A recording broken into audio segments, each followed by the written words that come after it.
I'd just like to acknowledge some of our special guests today. The Honourable Victor Dominello MP, Minister for Citizenship, Communities, Minister for Aboriginal Affairs and Minister for Veterans Affairs and Assistant Minister for Education, and our host today.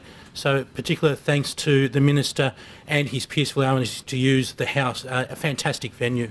Thank you all for coming. I really do appreciate it. The fact that you're here today shows the level of interest that this book has captured. I've had a quick perusal of it, and I've more importantly spoken to the author, and I've asked her about her motivations for writing this book, and I'll let her expand on that.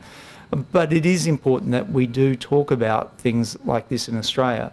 Multiculturalism, as I've said numerous times, it's a great blessing for everyone in this country, but it's something we can't take for granted.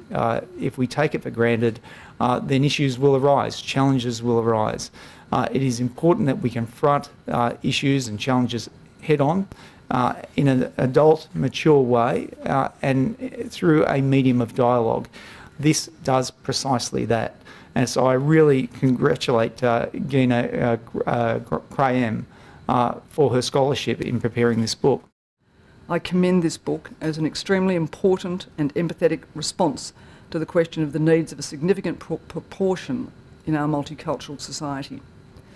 The book is a scholarly approach to a difficult topic that has in jurisdictions such as the UK and Canada led to public discourse that has been characterised by being largely sensationalised to one of fear and animosity, with politicians and the media alike seeing it as a threat to society and a disaster for women.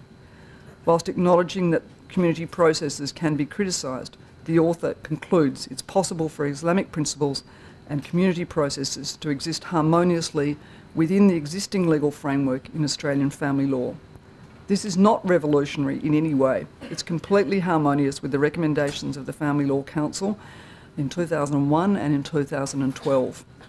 If we are concerned as a society about Islamic law and the rights of women, for example, then we should be seeking to encourage the kind of integration suggested by the author, which is in the end the best way of ensuring that there is protection of the rights of women who also wish to be religiously observant.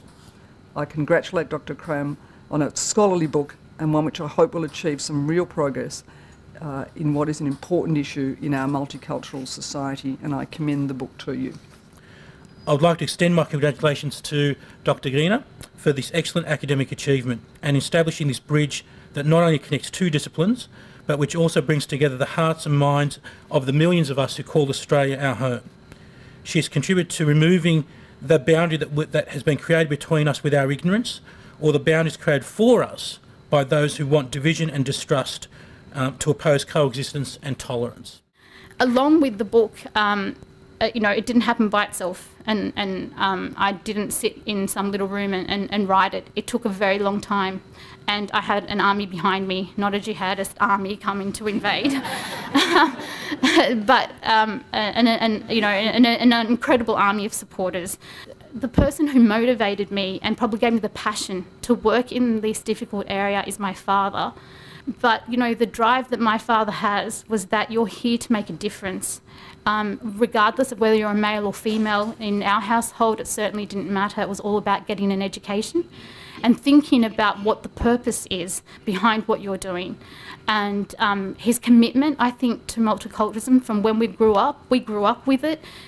It was just part and parcel of our diet, I think, and it was always about how are you going to contribute back to society.